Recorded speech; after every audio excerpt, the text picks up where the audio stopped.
आप लोगों का स्वागत है गणित की इस नई कक्षा में। पिछले 2 दिनों से गणित के 2 लेक्चर मैंने आपको अपने चैनल पर दिए हैं और जिस चैप्टर को मैंने पढ़ाना शुरू किया है वो है संख्या पद्धति नंबर सिस्टम। मैं आप लोगों को बता चुका हूँ, फिर एक बार कह देता हूँ कि आगामी जो आपको माध्यमिक शिक्षक पात्रता परीक्षा पुनः होने वाली है या सीटीईटी के पेपर 2 होने वाले हैं या एसएससी, रेलवे और लोक सेवा आयोग की परीक्षाएं होने वाली है, तो उन सब के लिए ये जो गणित के लेक्चर सीरीज हैं वह काफ़ी उपयोगी है। तो आप लोग इसको क्रमिक रूप से सीक्वेंस के साथ आप लोग देखते जाए, क्योंकि विभिन्न प्रतियोगी परीक्षाएं जैसे एसएससी, रेलवे ही है, तो उसमें जो परंपरागत आपको अंकगणित पूछे जाते थे तो वो पैटर्न अब बदल चुका है। तो इसलिए मैं इस नए पैटर्न के अकॉर्डिंग जो है लेक्चर सीरीज शुरू किया हूँ और 6 से लेकर के वर्ग 6 से वर्ग 10 तक के जो गणित की किताब है ना एनसीईआरटी का, तो उनमें जो जो टॉपिक पढ़ने हैं मैं उसी को अपने लेक्चर के माध्यम से जो है बता रहा हूँ। और कुछ खास योजनाएं भी मैंने छात्रों के लिए जो है मैंने चलाई है पढ़ाई के लिए।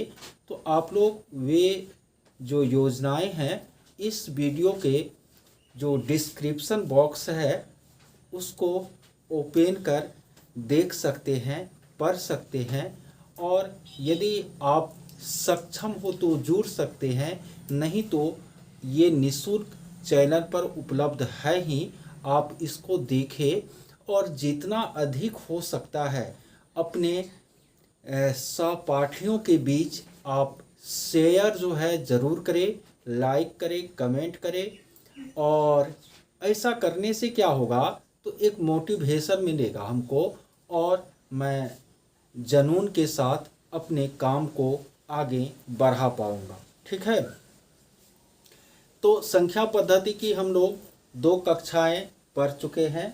अब हम लोग आगे तीसरी जो कक्षा है आज की, इसमें मैं यूक्लिड की जो प्रमेयिका है, फिर यूक्लिड का जो एल्गोरिथम है, फिर अंकगणित की जो आधारभूत प्रमेयिका है, ठीक है, इन सब तथ्यों के बारे में मैं आज चर्चा करूंगा। सबसे पहले हम लोग 2 शब्द समझ लेते हैं, एक प्रमेयिका और दूसरा एल्गोरिदम। ठीक है, एक प्रमेयिका और दूसरा एल्गोरिदम। प्रमेयिका को अंग्रेजी में हम लोग थ्योरम भी कहते हैं और एल्गोरिदम को एल्गोरिदम ही हम लोग कहते हैं। ठीक है, तो ये प्रमेयिका क्या होती है, आपको थ्योरम क्या होता है, तो थ्योरम एक सिद्ध किया हुआ कथन होता है ना। थ्योरम या प्रमेयिका जो है एक सिद्ध किया हुआ ना, यानी प्रूव्ड किया हुआ, सिद्ध किया हुआ कथन होता है, और इस सिद्ध किए हुए कथन के द्वारा हम अन्य कथनों को गणित में सिद्ध करते हैं ना। तो एल्गोरिदम जो है वह प्रूव्ड या सिद्ध किया हुआ स्टेटमेंट है, प्रूव्ड स्टेटमेंट है ना, और इसका यूज ना, इसका प्रयोग हम अन्य गणितीय कथनों, मैथमेटिकल स्टेटमेंट कथनों को सिद्ध करने में करते हैं। ठीक है,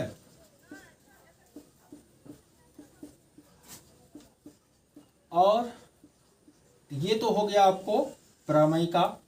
फिर है एल्गोरिदम।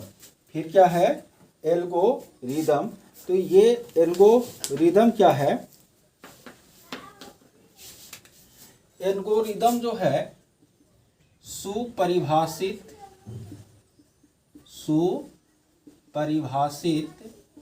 पदों की श्रृंखला होती है। एल्गोरिदम सुपरिभाषित पदों की श्रृंखला होती है जिनका उपयोग जो है गणित की किसी खास समस्या को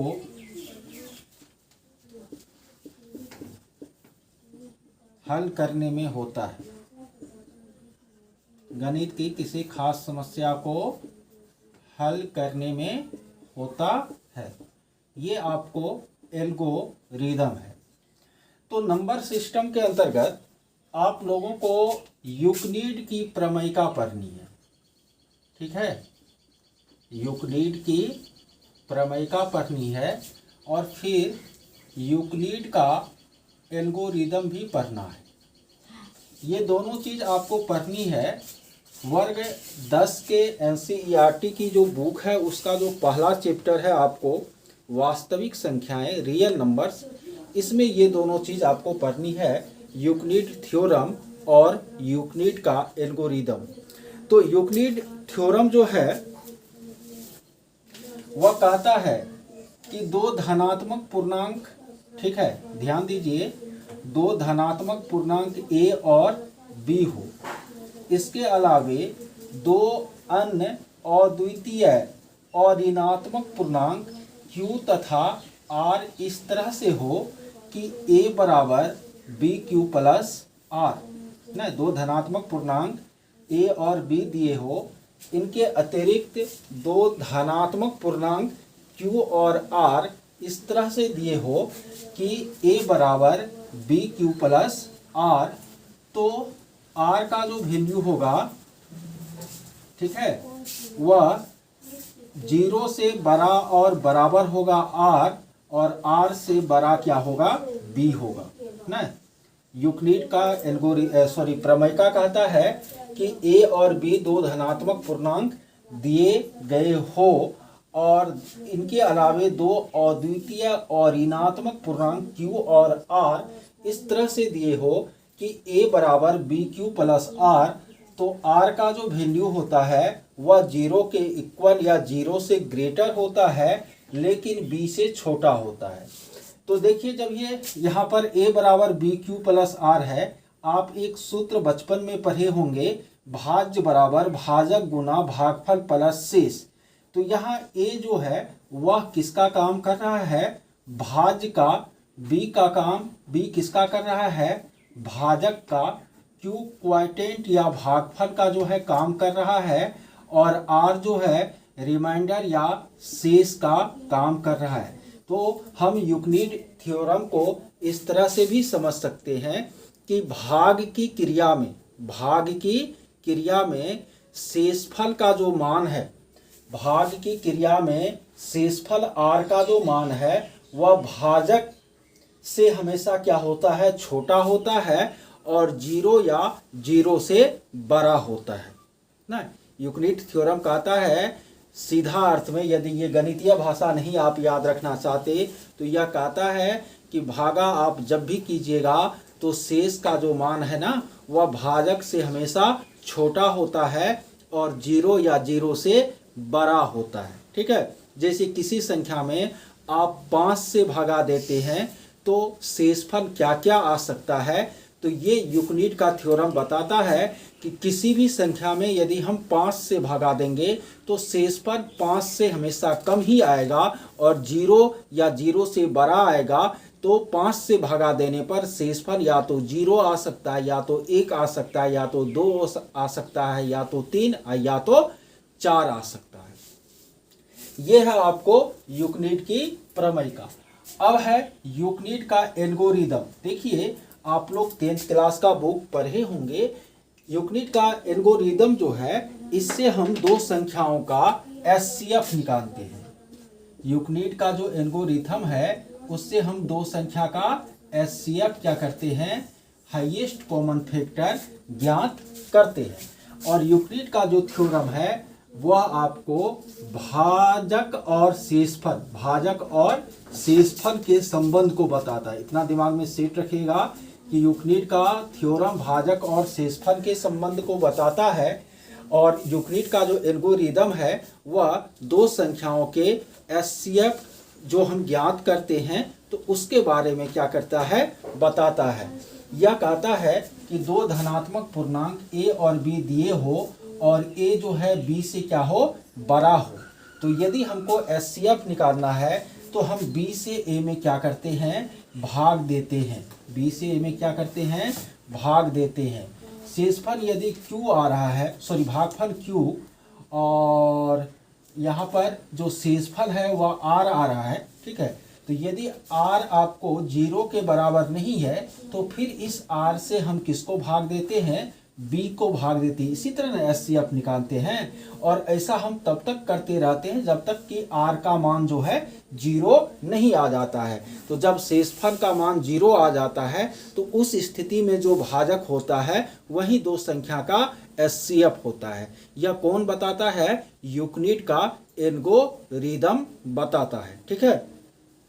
चलिए, ये दोनों बातें आप लोगों ने समझ लिया, ठीक है। यहाँ से मिटाने वाला क्या हुआ रे, ठीक। तो ये दोनों बातें हम लोगों ने समझ ली। अब फिर आगे हम लोग चलते हैं। आगे हम लोग चर्चा करेंगे अंक गणित की आधारभूत प्रमेयिका पर। किस पर चर्चा करेंगे, अंक गणित की आधारभूत प्रमेयिका पर। और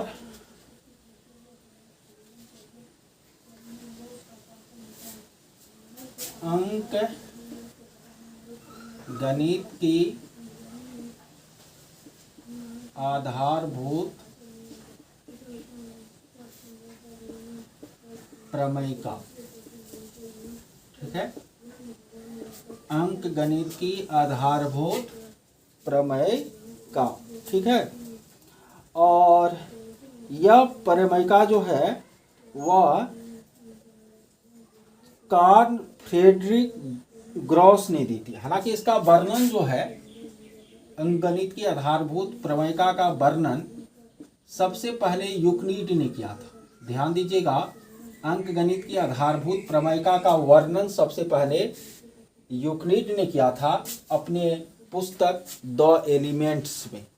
लेकिन इस प्रमेयिका को देने का काम सबसे पहले किसने किया आपको, तो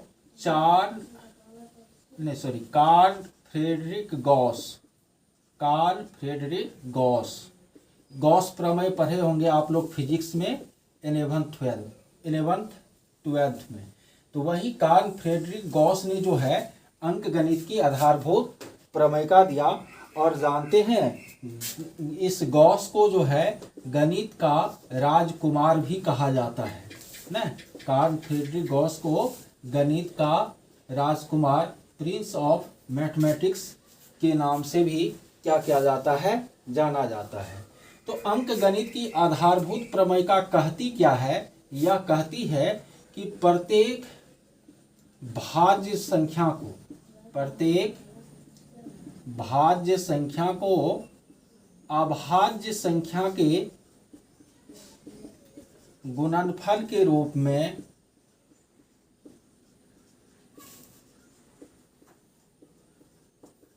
प्रत्येक भाज्य संख्या को अभाज्य संख्या के गुणनफल के रूप में लिखा जा सकता है।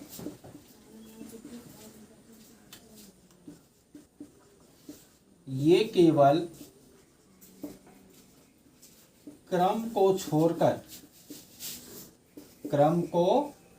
छोड़कर यूनिक होता है और द्वितीय होता है ना।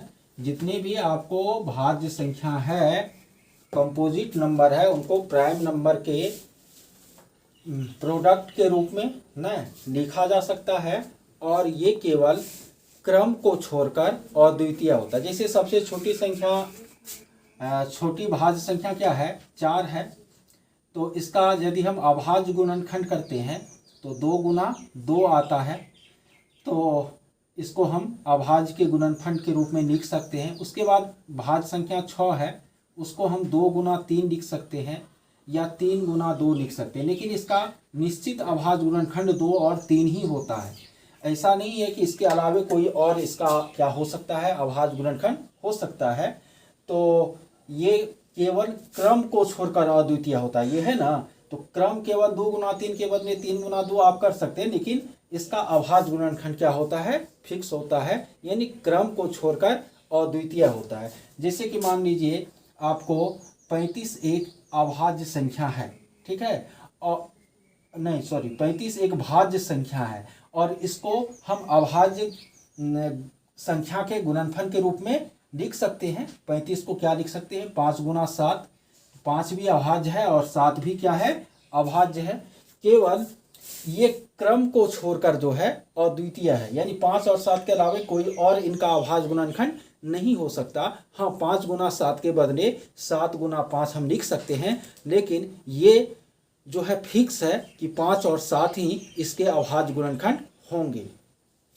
एक चीज मैं आप लोगों को पहले बता देता हूँ, यहाँ पर बता देता हूँ।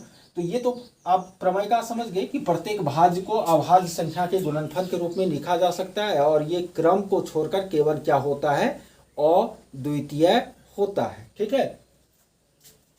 यहाँ पर एक चीज मैं आपको बता दूं कि जब भी आपको अभाज्य गुणनखंड किसी संख्या का लिखना हो, जैसे कि मान लीजिए 624 का ही अभाज्य गुणनखंड लिखना हो, तो इसमें आप क्या कीजिएगा, तो हमेशा अभाज्य संख्या से ही भाग दीजिएगा, भाज्य संख्या से आप भाग नहीं दीजिएगा। ऐसा नहीं कि 624 का अभाज्य गुणनखंड लिखने के लिए इसको आप 4 से भगा दीजिएगा या 6 से भगा दीजिएगा, नहीं।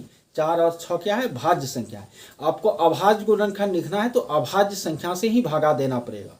तो अभाज्य संख्या 2 से, चूंकि इसमें भाग लग रहा है तो 2 से लिखेगा, 312 हो जाएगा, फिर 2 से लग जाएगा तो 156 हो जाएगा, फिर 2 से लग जाएगा तो आपको 2 7 14 78 हो जाएगा। अब फिर 2 से लग जाएगा तो 39 हो जाएगा। अब इसमें 39 में किससे लगेगा, तो 3 से लगेगा 13। तो इसका ये अभाज्य गुणनखंड हो गया 2 का पावर 4 मल्टीप्लाई 3 मल्टीप्लाई 13। तो इस तरह से अभाज्य गुणनखंड जब भी आपको किसी भाज्य संख्या का लिखना हो तो हमेशा आप उसमें अभाज्य संख्या से ही भागा दीजिएगा। तो अंकगणित की आधारभूत प्रमेय का आप लोग समझ गए कि किसी भी भाज्य संख्या को अभाज्य संख्या के गुणनफल के रूप में क्या किया जा सकता है, लिखा जा सकता है। ये केवल क्रम को छोड़ करके जो है वह क्या होता है, अद्वितीय होता है।